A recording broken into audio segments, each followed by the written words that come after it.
Essa é a anatomia básica da coluna vertebral. Todo mundo deve conhecer. Possivelmente, lá no Não fala comigo, não. Deixa eu botar todo mundo no mudo.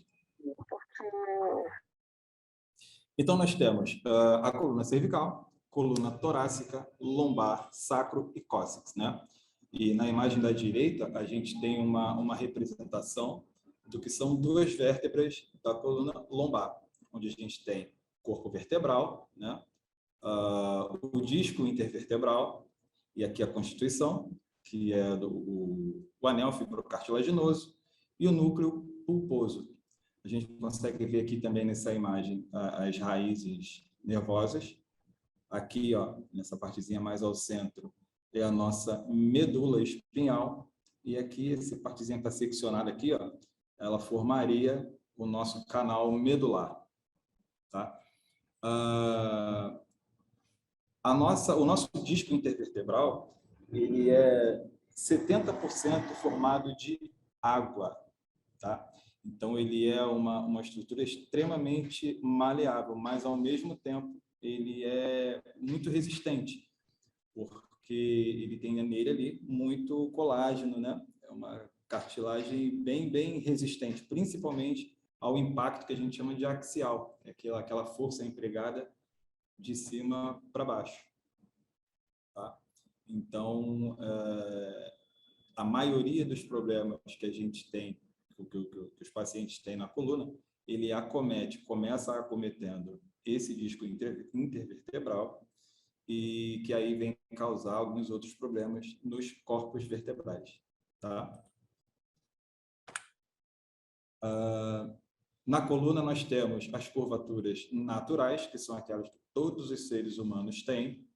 Isso atrapalha muito, só um minuto. Sim. Nós temos duas lordoses, né?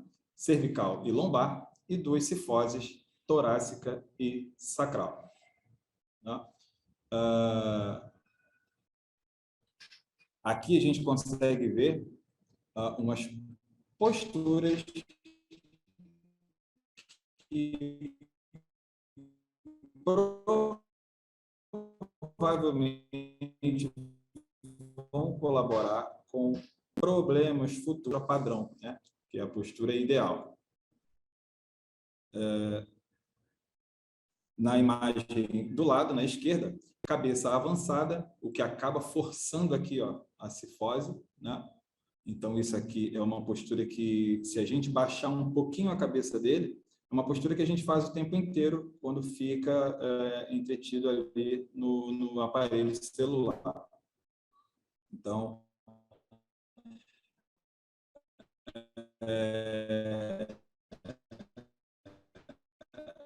a gente tem que tomar bastante cuidado a um procedimento cirúrgico no futuro. Ok? Na imagem mais central aqui, o problema já é mais da cifose torácica, que está havendo também um acentuamento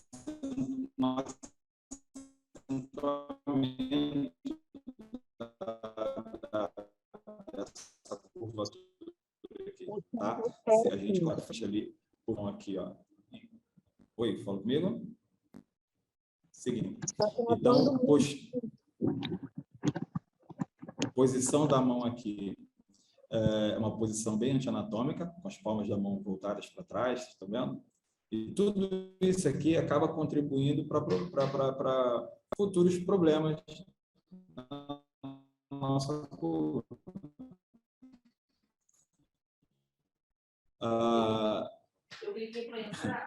Bizarra que pareça, ela é mais comum do que a gente pensa, tá? Que é a tal da hiperlordose lombar. Então, acreditem, tem muita gente que anda nessa condição aqui, principalmente as mulheres, tá? Acontece muito de pessoas recorrerem a esse tipo de postura aqui.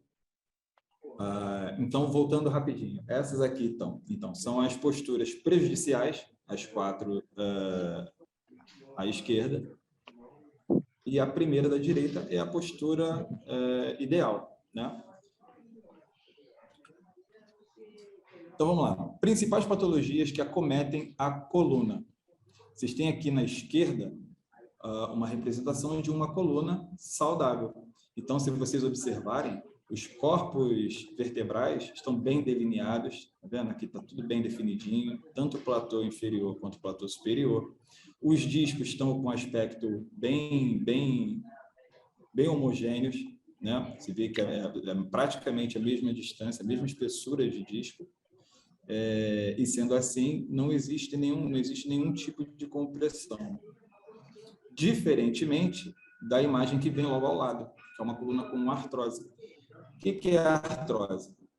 Artrose é uma doença que acomete o disco vertebral, que é basicamente uma desidratação do disco, tá? Como eu falei, eles são formados 70% de água, né? E os outros 30% têm colágeno e outros componentes.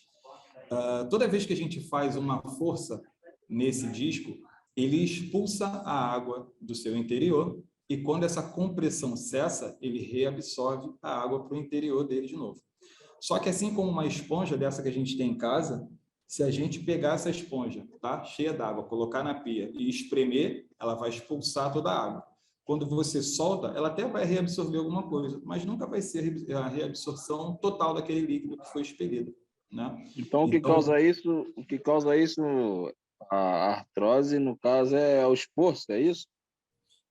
Errado, né? sobrepeso, esforço errado, Sobrepeso. sobrepeso, sabe? Então, e a artrose não é uma patologia que acometa só a coluna, ela acomete qualquer articulação, tá? Tem alguma coisa a ver com a idade?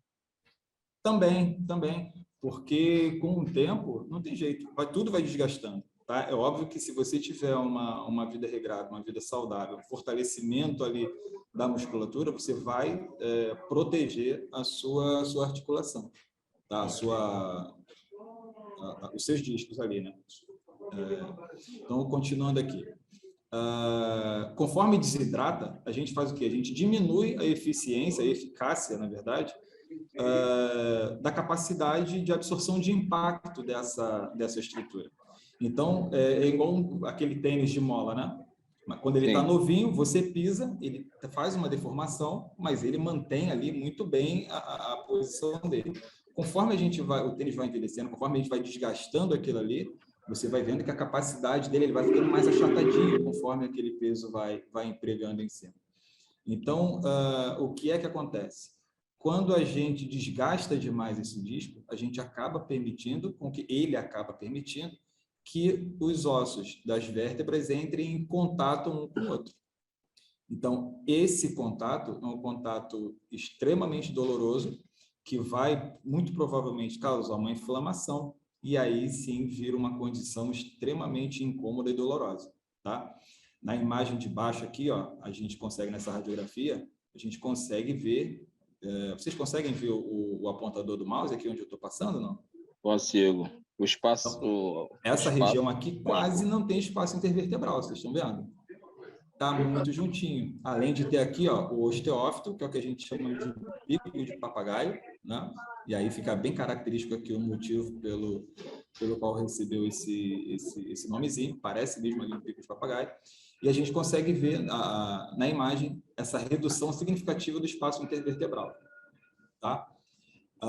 Na imagem ao centro, a gente vê o achatamento de vértebra. Isso aqui, ele tem duas causas possíveis, prováveis, tá? E, curiosamente, aqui no nosso slide, a gente acaba mostrando um pouquinho de cada. Aqui na imagem ilustrativa, não sei se vocês conseguem ver aqui, ó, tem como se fossem rachadurazinhas. Estou vendo a lesão. Me faz acreditar que foi por impacto, tá? Então, me parece ter sido uma fratura por compressão, tá? Que aí acaba fazendo o quê? Fazendo com que a vértebra fique realmente achatada em forma de cunha, que é o que a gente chama, tá? E aqui embaixo, a gente já vê uma outra bem diferente, tá? Aqui já me leva muito a crer que é uma questão congênita, ou seja, o paciente já nasceu com essa malformação, tá? Então, assim, normalmente, ela não prejudica a mobilidade de membro nem nada. Só que ele vai causar uma angulação maior na cifose, tá? O que vai fazer com que o paciente fique mais curvadinho, fique mais corcunda, né? A grosso modo falando. Sim, mas aí, no caso aí, ele é... No caso essa imagem de baixo é escoliose ou não? Não, não, não. Tem nada a ver, né? Aqui, não, ainda não. Aqui é só o achatamento mesmo, tá? A gente está vendo a vértebra aqui, até marcadinha com asterisco. Aqui é Uhum. mais é só a questão do achatamento da vértebra. Até porque a escoliose a gente não conseguiria ver numa imagem lateral, Sim, tá? Aí quando chegar ali a parte da escoliose, você vai ver e entender direitinho essa parte. ok. Na imagem da direita, essa talvez seja a mais conhecida aí e mais sofrida pela população, é a hérnia de disco. Tá? O que é a hérnia de disco? Bom, aqui na imagem de cima, a gente consegue, cadê meu cursor? Tá aqui. Aqui na imagem de cima, a gente tem um disco saudável. Tá? Então, você pensa o seguinte, todo o peso da vértebra que está acima dele, no caso dessa aqui, o peso dela é depositado uniformemente sobre toda a extensão desse disco, tá? Então não existe um pedacinho que esteja sendo mais comprimido que o outro. O peso está totalmente distribuído aqui. Por uma série de fatores, principalmente aí sim por mau uso, a gente começa a forçar mais uma porção do que a outra, o que acaba fazendo com que aquele núcleo pulposo, tá vendo? Force pra caramba esse disco fibrocartilaginoso e acaba comprimindo as regiões adjacentes. Aqui, ó, tem uma raiz nervosa, não sei se vocês conseguem visualizar legal, mas acho que sim. Então, aqui tem uma raiz nervosa e aqui tem uma outra, tá? O que é que acontece quando a gente comprime? Não sei se vocês sabem, não sei como é que como estão as aulas de vocês de anatomia e tudo mais, então eu vou dar como novidade, digamos assim. Esse ladinho aqui, ó, a gente está vendo, esse é o lado direito do paciente, né? Já que aqui é a parte posterior e aqui seria a parte anterior desse paciente. Então, essa raiz aqui, ela é a do lado direito, não é isso? Ok. E o que acontece? O efeito da inervação, ele é contralateral. O que significa? Que aqui, ó, o nosso disco, tá? A nossa hérnia, está pressionando o lado direito.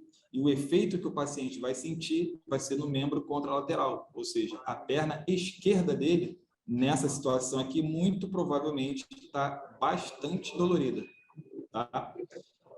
Então, se é o lado direito que está sendo comprimido, o membro que vai ser afetado é o contralateral, é o membro esquerdo e vice-versa. Essa aí Tá? esse aí é a L. É a coluna lombar, muito provavelmente pelo tamanho aqui do processo espinhoso L5. L5, né? Tá? Ok. Aqui no meio, ó, é a nossa medula, é a nossa medula espinhal. O que acontece? Quando essa compressão, ao invés de atingir a raiz nervosa, atinge a medula, ela pode causar um estreitamento desse canal medular, tá? Que é o que a gente chama de estenose. Esse termo, aliás, ele é um termo que ele vai ser muito visto por vocês. Então, sempre que vocês ouvirem falar no termo estenose, significa o estreitamento de alguma passagem ali. Era uma coisa que tinha que ter assim, é mais ou menos essa espessura, e aí a estrutura vem aqui, ó, comprimindo, comprimido, comprimido, e tudo que tinha que passar por um lugar desse tamanhão, às vezes vai ter que passar por metade, né? Então essa compressão também é muito dolorosa, ela pode causar dormência, né? E é bastante, bastante grave. Então, quando chega num nível que não tem o que fazer de maneira conservadora, através de RPG ou coisa do jeito, do tipo, eles recorrem, na verdade, ao procedimento cirúrgico, seja microdissectomia, seja uma artrodese, enfim. Agora sim, quanto à escoliose, é agora que ela chega e vai ser praticamente o alvo da nossa reunião, tá? O que Professor, que é? Oi. desculpa interromper, você pode pedir Ah, para o pessoal fechar o áudio, porque atrapalha, o áudio já não está muito bom. Aí o pessoal fica com o áudio aberto, então pior ainda. Galerinha, vamos, por favor, Isso deixar aí, o áudio isso aí. fechado e aí abram só quando forem falar e voltem a fechar, por favor. É para todo mundo. Só mutar todo mundo.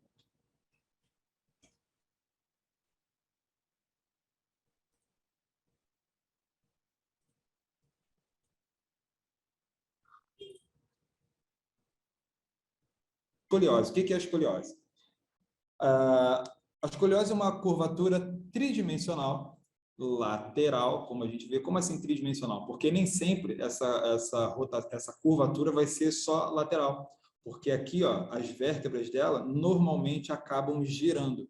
Então, ela não é só uma curvatura que vai para o lado. Ela desvia para um ou dos dois lados, mas ela também rotaciona, tá? Então, é por isso que ela é uma curvatura tridimensional e que, mesmo assim, ela precisa de alguns requisitos para que seja chamado de escoliose, de fato, tá?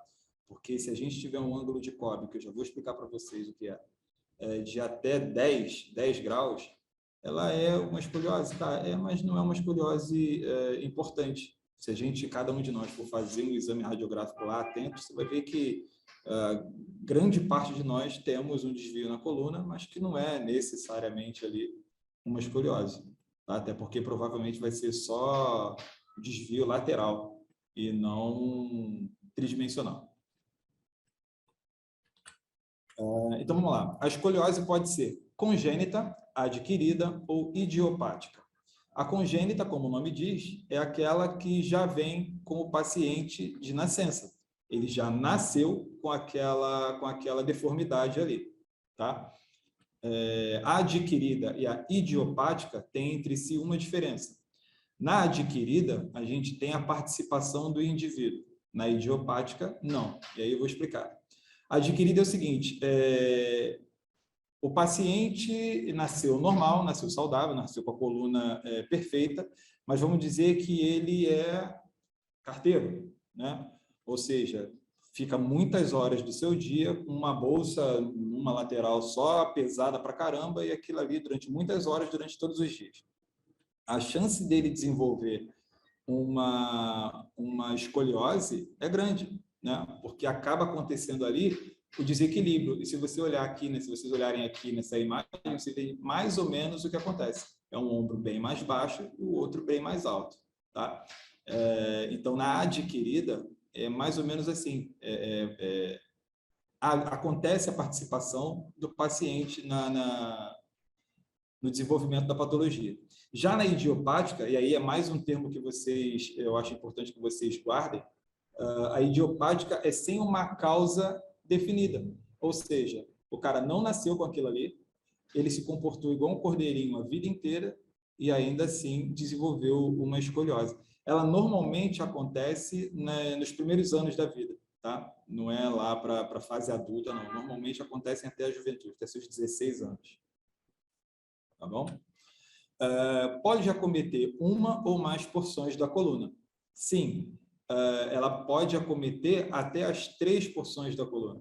Lá a gente costuma ver escoliose com a coluna em forma de um C, bem acentuado, e a gente vê muito mais, que é muito mais comum, em forma de S, ou seja, afetando 2 no mínimo, ou até as 3 porções, os 3 segmentos da coluna vertebral. Sua curvatura pode ser unilateral ou bilateral, a que eu acabei de dizer agora, e pode haver indicação de terapia convencional ou indicação cirúrgica, dependendo, entre outros fatores, do ângulo de Cobb, que já eu explico para vocês o que é. Tá? Então, nem sempre que a pessoa tiver uma escoliose vai ser um caso cirúrgico. Nem sempre. Às vezes RPG funciona, já resolve, às vezes o Pilates resolve, sabe?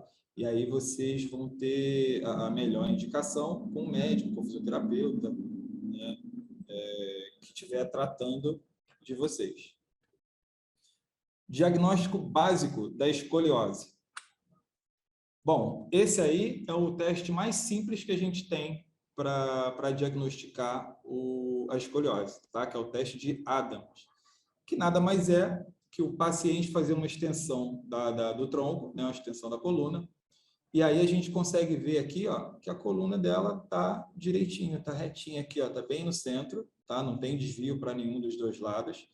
A gente consegue enxergar também aqui, ó, que as escápulas estão, desculpa, as escápulas estão no mesmo nível, na mesma altura. Não há aqui um desvio, tá? Uma dismetria no quadril, então está tudo ali muito, muito certinho. Então, é um paciente em condição normal, tá? Bem diferente desse segundo, tá? Que aí agora sim a gente consegue ver, ó, uma curvatura bem acentuada aqui, ó, na coluna dorsal dela e até vindo para a coluna lombar também, tá? E aí, o que eu falei sobre ser uma lesão, uma deformidade tridimensional, e que eu falei sobre rotação, é bem aqui que a gente consegue ver, tá? Por incrível que pareça, essa paciente não está fazendo uma rotação. Uma vez por mês ou de 2 meses, a gente faz um suporte, a gente paga e assiste. Olha, o Essa aula nossa já microfone... acabou. Eu vou fazer online, né? Acabou. Microfone, Marlov. E aí, professor, só uma pergunta. Sim. Para detectar a escoliose, você Sim. precisa de usar algum auxílio de um peso, assim, um contrapeso? Eu lembro que no quartel, né, eles mandavam a gente agachar, igual a terceira imagem, Sim. e a gente puxava as duas mãos, né? Você puxava, fazia uma força, né? Aí eles detectavam se você tinha escoliose ou não. Então, você já passou por é isso. um método bem precário para a gente poder afirmar que tem, né? Eu não conheço esse método com o peso, mas fisicamente, imaginando, eu acredito que seja essa posição da menina aqui fazendo uma tração com o peso ali, o que provavelmente vai causar uma acentuação dessa curvatura por causa da tensão que vai ser criada nas costas dela. Bom, dele, sua, né? De quem estiver fazendo o teste, mas não é necessário peso para poder diagnosticar a escoliose, não. Tá bom? Então, voltando aqui, na imagem do meio, a gente consegue ver de verdade a rotação que eu falei. Ela está de lado, ela não está fazendo nenhuma rotação. A rotação que ela tem aqui é uma rotação natural que está acontecendo por conta da deformidade da coluna dela. Tá? E na imagem à esquerda, bom, é a imagem muito, né, que fala por si só. Então, aqui a gente vê uma coluna bem lateralizada, bem desviada, tá? E aqui, ó, se vocês verem, tem uma fossazinha aqui, ó, não sei se vocês conseguem ver, uma covinha, que se a gente pudesse colocar a mão, vocês iam ver que esse lado aqui vai estar muito mais protuberante do que esse lado aqui. O lado direito dela vai estar mais ou menos convexo e o outro lado um pouquinho mais, não digo côncavo, mas um pouquinho mais plano, tá? Por conta dos arcos costais que aí tiveram que se virar durante a formação para poderem abrigar os órgãos ali dentro, tá? Então, a gente vê também que o quadril dela aqui está bem desnivelado e a escápula dela até ficou no mesmo nível, mas de uma maneira que, bom, acabou sendo de menor importância, já que a gente consegue ver de forma bem flagrante o desvio da coluna. Então, vamos lá. O diagnóstico por imagem, normalmente, nos lugares, nos hospitais normais aí que atendem ortopedia e tudo mais, eles provavelmente vão pedir as colunas cervical, torácica e lombar, né? Com raio-x em AP e lateral. Mas a gente precisa ir muito para o diagnóstico dessa mocinha aqui, ó, panorâmica de coluna, ou o nome técnico é telespondilografia, tá? Então, esse exame aqui, sim, ele é fundamental para a gente poder diagnosticar a escoliose, tá bom? E o que é um exame panorâmico? Bom, sempre que a gente ouvir falar de panorâmico, a gente está falando sobre uma região inteira. Ou seja, se eu faço cervical, ela é uma incidência que vai mostrar para a gente apenas a coluna cervical, a torácica e a lombar também, né, respectivamente. A panorâmica, não. Ela vai contemplar desde a cervical até a sínfise púbica lá, até, na verdade, a cabeça dos fêmures, tá? Que é mais ou menos essa imagem que acabou de aparecer. Então, a gente vê numa imagem só, pegando desde a base do crânio até as cabeças femorais, até a sínfise aqui embaixo. Ou seja, pegando toda a extensão da coluna, tá? Deixa eu te fazer uma outra pergunta, estou interrompendo rapidinho. Não, fica existe outro exame que não seja o raio-x panorâmico para detectar essa escoliose, para não expor o paciente à radiação? Não. Não pelo seguinte, porque a gente, para detectar esse exame aqui, até que tem uma coluna bem legal, tá? Mas tem um leve desvio aqui, ó, mas que a gente só consegue dizer que tem ali uma escoliose baseado nesse ângulo de Cobb. E o ângulo de Cobb não tem como ser feito se eu não tiver uma imagem radiográfica, seja pelo raio-x ou seja pela tomografia, tá? Então, não tem como a gente diagnosticar sem imagem radiográfica. Beleza? Ok, obrigado. Professor, eu posso aproveitar e fazer também um comentário? O senhor poderia, depois, no final, rapidinho com a gente, só deixar um bizu, tipo, no lance de posicionamento, na hora de... Vou adorar, claro, pode deixar que isso aí, vou adorar. Isso, porque aí a gente já vai ter, pelo menos, um preparo no sentido da rotina, né, de pessoas para tirar raio-x, para, né, a gente poder já saber o posicionamento correto para cada incidência, né? Sim, então, Ricardo, você fica tranquilo que durante a apresentação vocês vão ver aqui, eu fiz um passo a passo bem legal de posicionamento, de tudo isso, mas no final a gente aí, quem quiser ficar, a gente bate um papo aí e é um assunto que particularmente eu gosto pra caramba, então eu vou curtir a beça. Poxa, tá? Show de bola, obrigado. Vamos só dar sequência aqui. Então vamos lá, chegou a hora do ângulo de Cobb, tá? O que é esse bendito ângulo de Cobb? É uma técnica, tá, de mensuração dessa deformidade da coluna, tá? Então a gente tem que conseguir medir o ângulo, tá, para poder determinar a gravidade daquele caso, tá? E como é que a gente faz para poder calcular isso aí? Vamos lá. Primeiro a gente tem que achar as vértebras limite superior e inferior, tá? Quem são as vértebras limite? São as vértebras, tá vendo? A primeira vértebra mais angulada, ela é a vértebra limite superior. Não é a primeira angulada, que essa aqui também tá? É a primeira mais angulada. Então, ó, essa é a vértebra limite superior e essa aqui de baixo é a vértebra limite inferior. Lembrando aqui, ó, aqui também tem angulação, só que não se trata da primeira vértebra angulada. Se trata da primeira vértebra mais angulada, tá? Então, aqui é a superior e aqui a inferior. E como é que a gente chega a esse ângulo de Cobb? Bom, a gente vai traçar uma linha. Isso aqui, ó, radiografia feita, tá? É uma panorâmica, só que aqui a gente só deu uma magnificada para que ficasse legível aqui, para poder enxergar. Então, ó, a gente vai traçar uma linha no platô superior da vértebra limite superior, tá vendo aqui, ó, uma linhazinha que tangencia o platô superior, tá? E a gente vai fazer a mesma coisa na de baixo, só que no platô inferior da vértebra limite inferior. Então, ó, essa linhazinha aqui tangenciando o platô inferior da vértebra, tá? Traçadas essas linhas, a gente vai fazer em relação a ela uma outra a 90 graus, tá? Que é um ângulo reto. Então, não pode ser uma linhazinha mais ou menos angular, não pode. Essa linha aqui, ela tem que estar perfeitamente perpendicular à linha que a gente traçou tangenciando a vértebra. Então, ó, linhazinha a 90 graus no platô superior, na vértebra limite superior, e a gente vai fazer a mesma coisa na vértebra limite inferior. Tá vendo aqui, ó, linhazinha a 90 graus, passando por toda ela.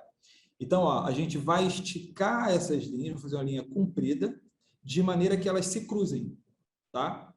E aí, esse ponto de interseção aqui, ó, é quem vai me dar a possibilidade de medir a angulação, o ângulo de Cobb, tá? Lembrando que esse ângulozinho aqui, ele é exatamente igual a esse aqui. Então, independe se você vai medir por aqui ou por aqui, tá? Então, esse ângulo aqui é o ângulo que a gente vai procurar. A gente classifica a escoliose de acordo com a angulação, como sendo suave, aquela que vai de 10 graus a 30. Então, de 10 a 30 é uma escoliose suave, tá? Que aí, de repente, eles conseguem fazer a correção de maneira conservadora, ou seja, sem uma intervenção cirúrgica, tá? A moderada vai de 30 graus aos 45. E aí a moderada, muito provavelmente, já pode precisar de intervenção cirúrgica, tá? Porque a intervenção cirúrgica ela se dá quando o ângulo está ali em torno de 40, tá? Passou ali de 40, 45, já é cirúrgico. E o severo, que é a partir de 45. E aí não tem jeito, é cirúrgico mesmo. Tá?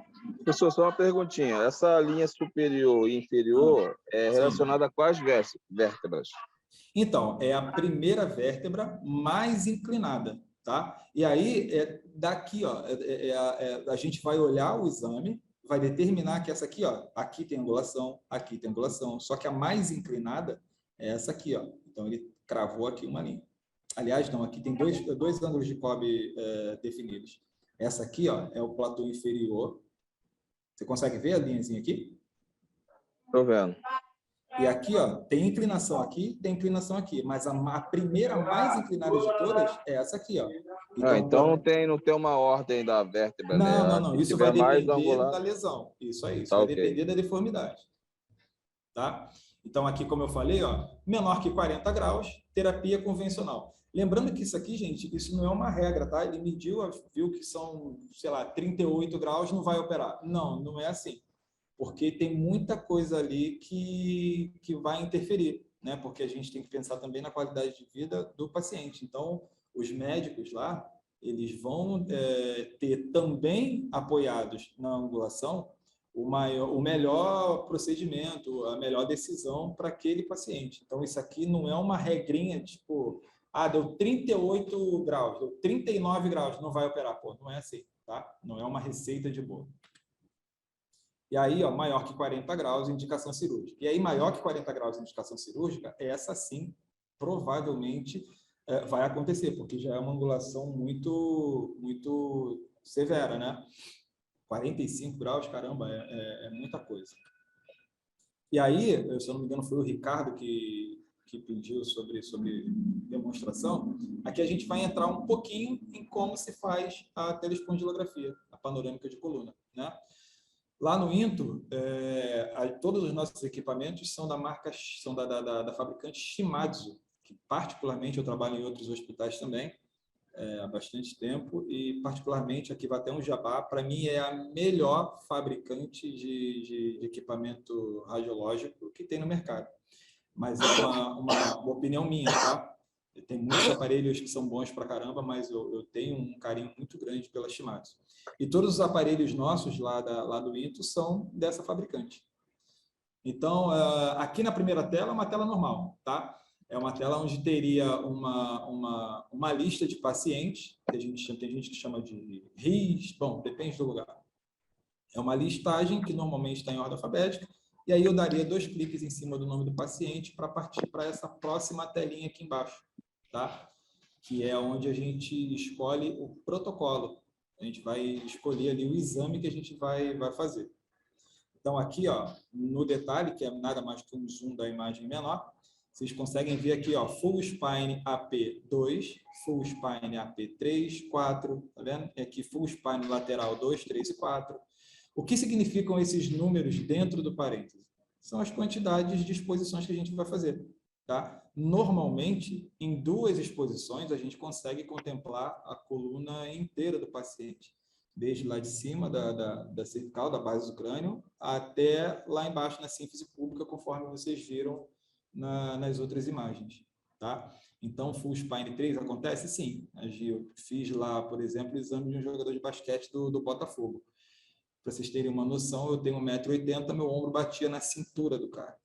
Então, ele era bem alto, bem alto. Então, em 2 eu não ia conseguir fazer a coluna daquele cara inteira. Então, eu recorria lá ao 3.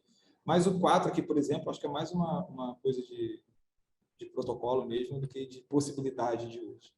Tá? Aqui, ó, é o plate. Alguém? Desculpa interromper. Boa noite. Sim, Eu usei boa isso aí no meu estágio. Esse Shimadzu? da Shimatsui. Exato. É bom, né? Foi bem interessante. Exatamente. Tudo que você me mostrando eu usei lá. É um aparelho que, caramba, eu tenho um carinho gigantesco. Nossa, a minha vida só é fácil como é porque eu trabalho com esse aparelho. Porque se eu trabalhasse Realmente, com é outros muito mais aparelhos rápido do de outros que... hospitais, nesse lugar, muito minha mais vida ia rápido. ser mais assim. É um aparelho muito É bom. Eu muito tenho mais uma rápido. pergunta. Diga. Essas linhas aí que o senhor falou para detectar, né, a escoliose, Uhum. quem é que traça essas linhas? É o técnico ou já faz parte do laudo lá? Isso é médico, tá? O nosso trabalho, é claro que é legal a gente saber, porque eu acredito, aí é uma convicção minha, eu acredito que conhecimento nunca é demais, tá? Então, eu sei traçar? Sei traçar. Mas é uma atribuição minha? De forma alguma. A minha atribuição acaba no envio do exame. Eu coloquei o exame no PACS, acabou. Ali acabou a minha participação e passa a ser do médico. Então, quem faz essa medição, quem traça aquelas linhas, quem mede aquilo ali, é o médico. Nunca a gente, até porque não é atribuição nossa, nunca vai chegar um pedido de, faz o exame e traça. Não vai acontecer. São 2 angulações, é porque a outra não tem por que a gente comentar, porque são 2 ângulos diferentes, né? Que é o de Cobb e o de Ferguson. O de Ferguson é para outro tipo de coisa, não convém aqui. Mas são linhas que são feitas, são medidas que são feitas por médicos, tá? Somente por eles. Então, gente, vamos só dar uma atenção aí aos microfones, por favor. Que a musiquinha aí me atrapalha pra caramba. Valeu, Carla, obrigado. Então, vamos lá. Aqui, então, tem as imagens dos plates, tá? Então, lá no hospital, são todos DR. Então, a gente não trabalha mais com filme, já tem bastante tempo, então nada lá é impresso. Até porque as imagens que o INTO produz ficam no INTO, né? Você até pode retirar, mas como protocolo de documento. Mas os exames nossos ficam lá e a gente não aceita também exame de fora. Mas eu fiz uma panorâmica de coluna no Ortho Center agora de manhã. E chegou lá tarde. Pô, paciência, cara, vai ter que fazer outra porque a gente só usa exame feito na casa. Tá? Então, vamos lá. Plate de DR. E aí aqui tem as marcaçõezinhas que eu acho muito legal, que é de efeito anódio. Para quem já sabe aí para que serve. Então, aqui tem efeito anódio, para orientar a posição. Aqui tem a posição do cassete, tá? Que está demonstrando que o cassete nessa posição é a posição de em pé, a imagem não vai sair de ponta cabeça. E aqui do lado tem uma figurinha aqui que te diz qual é a capacidade máxima de peso em cima desse cassete. Beleza?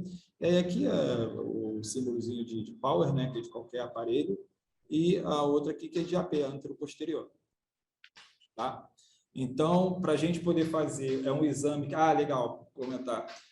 O exame panorâmico de coluna, ele é um exame que tem que ser feito de pé, ou no máximo sentado. Deitado, não, porque ele perde a essência, tá? A panorâmica de coluna, ela tem validade quando a gente coloca carga na coluna, que é justamente para a gente saber como é que está a angulação com a coluna em funcionamento, e não com ela em relaxamento, ela deitada. Beleza? Então, a ampola vai estar aqui, sem angulação, está ali com os 90 graus, tá vendo? Ou seja, perpendicular ao book mural, ao book vertical. Aqui a gente tem a imagem do plate já na estativa. E aqui a gente começa a parte de posicionamento. Tá? Lembrando o seguinte, a gente não tem como... O cassete que a gente tem, o plate que a gente tem, ele mede 35 por 43, não tem um plate maior. Antigamente até tinha, tá? A gente tinha um cassete que era 91, 35 por 91. Ou seja, era quase 1 metro de cassete, a gente fazia esse exame com uma exposição só. Só que não tem comparação a qualidade de imagem daquela técnica para a técnica digital que a gente usa hoje, tá? Então, apesar da gente usar 2 exposições, por incrível que pareça, a quantidade de dose que a gente entrega ao paciente, ela é menor ou, no máximo, igual ao que a gente usava em uma dose só anteriormente, que tinha uma distância muito maior para a gente poder pegar todo aquele range em uma só aquisição. Então, a gente usava uma técnica um pouco mais pesada e agora não, a gente usa bem levinha, faz em 2 tomadas, mas é uma coisa bem branda, tá? Então, ó, paciente posicionado ali na estativa. A gente precisa informar ao paciente a importância de se manter imóvel. Vamos lá, é um exame que é feito em 2 tomadas. Então, eu vou fazer essa parte aqui, ó, que é a cervicotorácica, né, que é a parte superior da coluna. E está vendo aqui, ó, que o raio central ele está na parte bem baixa da imagem, porque aqui ele continua tendo a função de raio central. Só que o raio central a gente usa como? Normalmente é no meio da estrutura a ser estudada, não é? E aqui a linha de raciocínio é exatamente a mesma, porque se a nossa imagem é uma imagem que vai ser feita em 2 exposições, significa que essa primeira imagem é uma metade e a outra vai ser daqui para baixo. Ou seja, o meu raio central está exatamente no meio da imagem que a gente vai ter no final. Tá claro isso?